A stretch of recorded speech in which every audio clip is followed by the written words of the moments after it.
Rohan Chakravarty is an Indian cartoonist, illustrator, and wildlife conservationist. Although he pursued a degree in dentistry and graduated as a dental surgeon, Rohan has a deep passion for wildlife and conservation. He began drawing cartoons about wildlife and environmental issues that featured humorous and satirical takes on conservation topics. In 2010, Rohan launched the Green Humor blog to showcase his wildlife cartoons and illustration. The blog quickly gained popularity for its unique humor and conservation messaging blend. The Green Humor series was picked up by Go Comics in 2013, making Rohan the first Indian cartoonist to be picked up by a global comics distributor. His works weren't just about making people laugh, they were powerful tools for raising awareness about critical conservational issues. He used his platform to advocate for the protection of endangered species and preservation of natural habitat. Now, why did I just introduce you to a talented and a cool person? Right, Rohan was in town to discuss his new release,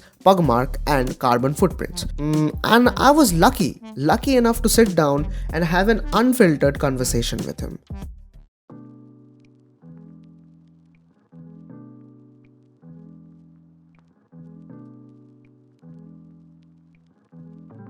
Good afternoon, sir. Please call me Rohan. Okay. Rohan, sir. Rohan. Just Rohan. Just Rohan, please. So, Rohan, the ideology of going from an environmentalist to an artist, it was from the beginning days itself. So, to clarify, I am not an environmentalist. I have no qualifications to claim that I am a biologist, a conservationist, or an environmentalist. These are all media tags assigned to me. I purely call myself a cartoonist, and I think that's as simple as that. I'm not even an activist because activists are getting shot in this country out of the streets. I do not have that courage. I only draw cartoons about environmental issues and wildlife conservation. So, the ideology of making cartoons which provoke a sense of thought in younger generations, how do you feel that is important with the quality of environment that is going down day by day? I generally attribute that to the lack of awareness among the populace, and that's something I'm trying to correct with my cartoons. One cartoon at a time, hopefully.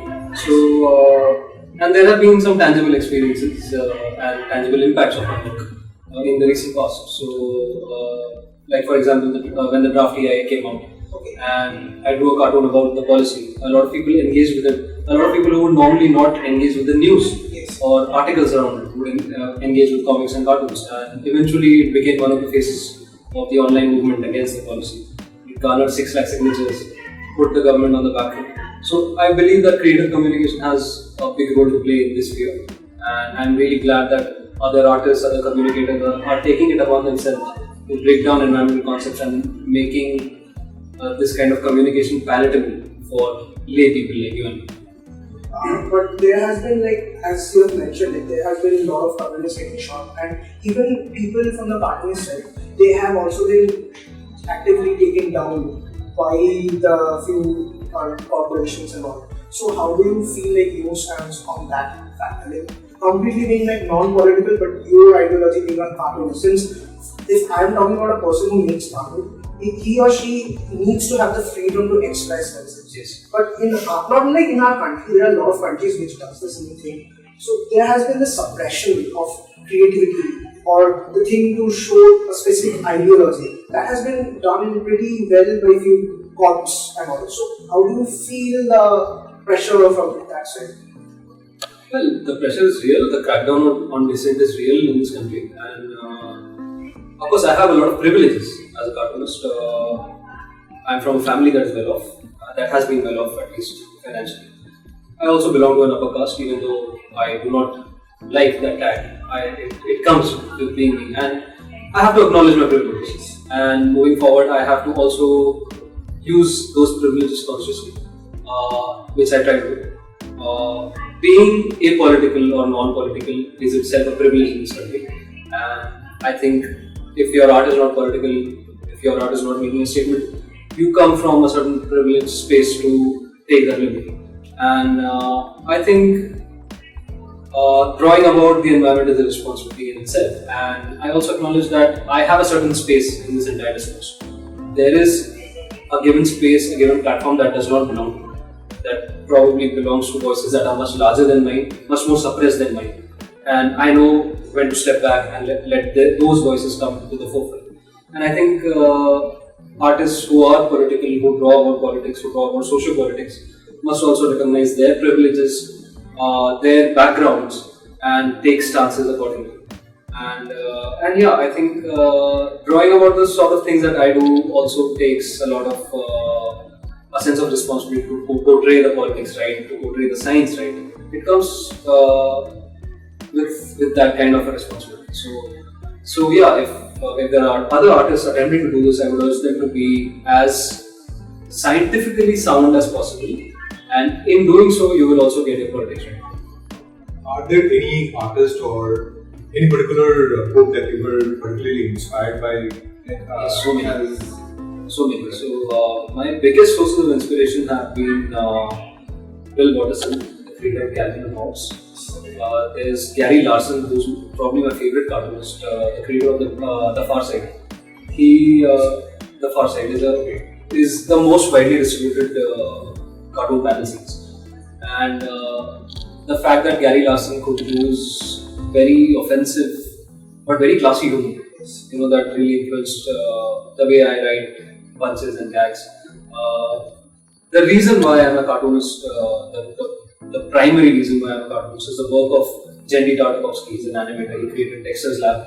Yes. And that was the show It's that... like a childhood favorite Yes. for 90s. Absolutely. That influenced me like no other work of art. Like even in Dexter, there are certain things that were happening during that period. Yes, absolutely. And it was like even in Simpsons and Family, right? They try to do the same thing, but over here they try to show that like 14-15-year-old kids are experiencing the same thing, but in a different scenario, Yes. where it's made up in the head. That series gave a lot of agency Yes. and freedom to kids my age. Yeah, I think that. So on this very same topic, I'm not sure if you've heard about the artist called Todd McFarlane. He's the creator of Deadpool, not Deadpool, but Venom and Spawn. So he also Sorry, I do not read comics. superhero comics. Graphics. So actually, are you aware of the Walking Dead? I don't know. I'm sorry. So they had this one thing called Image Comics and all. So they are publisher of their own. And the guy who is one of the founder, and he says the fact that comics or any kind of comics is not driven by the storytelling. It's driven by art itself. Do you agree on that take? Not necessarily. I would attribute the driving force to be writing, the script, the story. Art is something that needs to be adapted to the story, which is the principle I follow. Even though I'm a very visually driven cartoonist, I know a lot of cartoonists who write first and then. For me, the visual has to be in my mind first to be able to go about my work. So even though I am visually driven, I believe that writing and the script is the very backbone around which the art revolves. So art is something that needs to adapt to the writing and not the other way. If like certain enthusiasts or people who are actually looking to come cartoonism or let's say story writing, how would you do you have any kind of pointers and advice that can help them to be a creator for themselves or express their ideas in the art form that they want to? I think learning happens mostly from watching. That's how I have learned all my... Everything I know is from watching and learning on the job. I have never been trained formally as an artist. I actually studied to be a dentist, and after I completed my course, I just didn't look back at it. I didn't enjoy it at all. My next interest was animation, and I just plunged into it. I trained myself, got a job, and most of what I know about the medium is something I've learned on the go, at work, and that's what learning has been for me. But I know that formal education is important in the arts, because a lot of people who have trained in fine art could be, far better caricaturists or far better anatomists, reproducing anatomy and even animators than I have been. So yes, formal education does play a part, and if you have the time, the money, the privilege to train yourself formally, or if you have the willingness to apply for scholarships and things like that, I would encourage young artists to have their foundations correct and have their foundations firm. And any other art form that you want to diverge into becomes very easy once you have the foundations. So the fact is, when I'm talking about, like you mentioned right now, having privileges and also having the foundation laid from the first. What if like there is this trend which is going on in a lot of webcomics, and in the other European journals, a lot of agendas that's going on is for becoming a graphic artist or becoming a cartoonist or going into the ideology of art and all. You have to start from a very young age, and if you're in your mid-age, you can't do that. No, I disagree. Like usually what they actually aim for is basically like, children have a much better cerebral capacity than adults, and they tend to learn things much more quickly. See, I think if you're an artist, you remain an artist. Art is within you. I'm just reading a book called The Roles We Play. It's by an architect called Sabah. It's a graphic novel drawn by an architect. So I'm sure she didn't plan to be a comic artist all her life because she trained to be an architect. Architecture is an art form. Yes. But she applied the principles that she's learned as an architect to create a graphic novel. And she's done it beautifully. It's one of the best. It's a fascinating story. It's about Kashmir, an immigrant from Azad Kashmir, because the Pakistanis refer to it as that. She is living in London, and she describes her life as an immigrant through her experiences as an architect working. And I don't think that art has any age or any numbers to it. If you are equipped to think through the lens of art, be it any art form, you don't have to worry about when you're starting. Like people who are just starting out, there is this one thing in the social media, they are stuck by the numbers. Like, either the algorithm thing affects them or the analytics affects them. So, do you have any advice for people who are just getting into the medium, they like the process, but is discouraged by the algorithm and the entire thing? I agree, it is very discouraging. I also agree that social media has not been the right kind of thing to happen to art in recent years. Of course, when it all started out, it was all hunky-dory. It seemed like the best place to share your art and receive good feedback, build your network. That used to happen 5-6 years back, not anymore, because the algorithm favors corporations. It does not favor artists. So, what I would urge artists who are putting their work up on social media is to not let social media govern their art. It is the art that should govern the medium. And this is something I try to follow with my work because, see, if you create art for something like an Instagram, your art is going to suffer because then you restrict yourself to the various limitations of that particular platform. This is where I find the work of Bill Watterson very inspiring because he was somebody who revolted against the newspaper layout.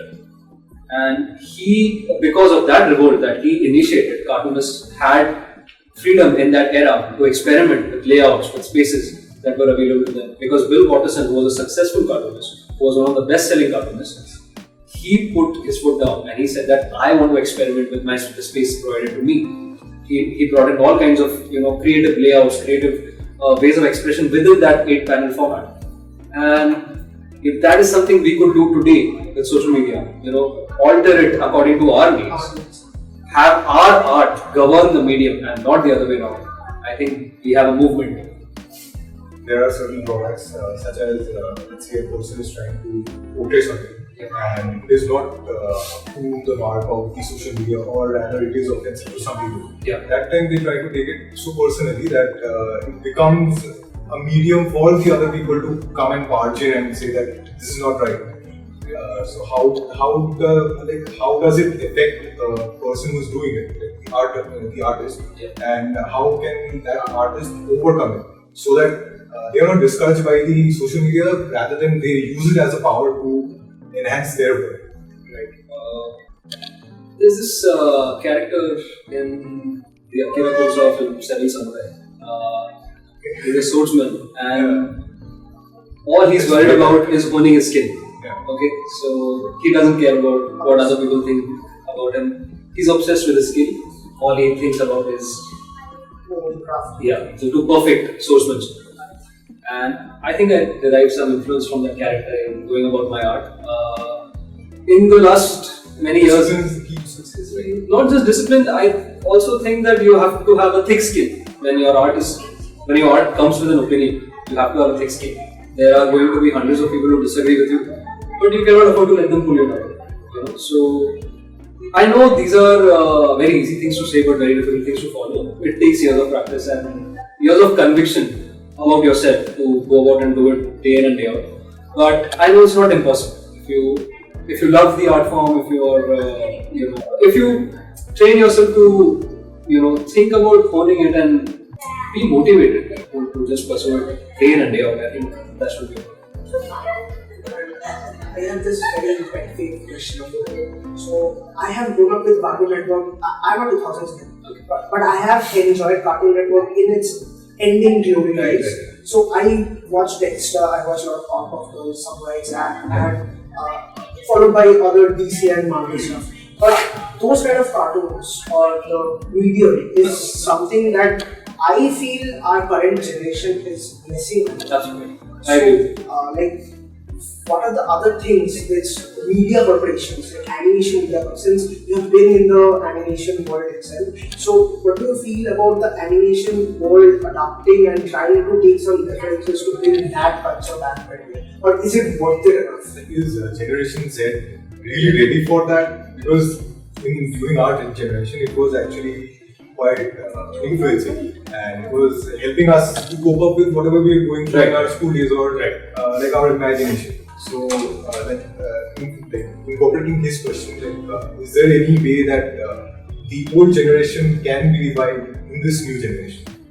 It's a tough question for me to answer because I'm an individual and I try to do as much as I can on that department, because the pop culture references you see in my work are influenced by that time. I don't know what kind of media, what kind of cartoons or comics. Actually, there were some which I was really questionable about. Like in Ruby, there were some Pulp Fiction references. I was like, okay, this is from that movie, but do people from this generation understand? They do not. And I'm aware of that, but I am a product of my time. Yeah, exactly. My pop culture references that I grew up with will reflect in my art. Those are Easter eggs for people who actually understand. Exactly. So I look at it that way. I don't think it's my responsibility as an artist to bring in or revive that era right now, but if I can influence one mind or two to go look back at those references, what they meant in my time, then I think I'm creating some kind of a bridge between that era and this through my work. And of course that's something that varies from artist to artist and their own standpoints. But yeah, if you ask me about the medium today, animation, I'm clueless about what people are watching these days. I really don't know. And the last I was exposed to TV animation was through my young nephew and niece watching crap like Chhota Bheem and stuff on Pogo. Sorry to use that word, but I mean it. I completely mean it. We have a despise for that medium, even though it has a huge fan base. So I really pity kids who are growing up on things like Chhota Bheem, and I really wish that animation from the 90s could come back and influence those age groups. But given that everything is subject to so much hypersensitivity and censorship today, I don't even know if that is possible.